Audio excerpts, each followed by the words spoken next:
Саламатсыздар ма оқушылар? Көңіл күйлерің қалай? Қазір сіздермен ойлантап ойын ойнайтын боламын. Сіздерге тапсырма беретін боламын. Сендер тапсырманы мұқият тыңдап қарап алыңыздар. Бірінші тапсырма. Артур, саған эмоций арқылы сөздерді тапсырмасы беріледі.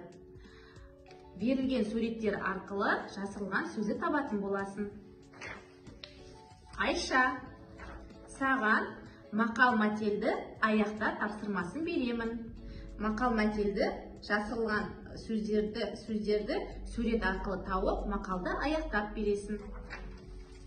Келесі, Сабина, саған жасырылған сөздерді тап дейді. Бұл жерде тор көзде жасырылған сөздерді тауып, жауабын айтатын боласың.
Men Prakbay Sabina 4 sınıf okusun.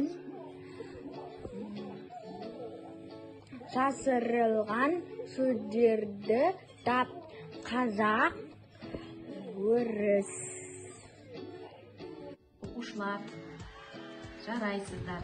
Барлық берген тапсырмаларды өте жақсы орындағансыздар.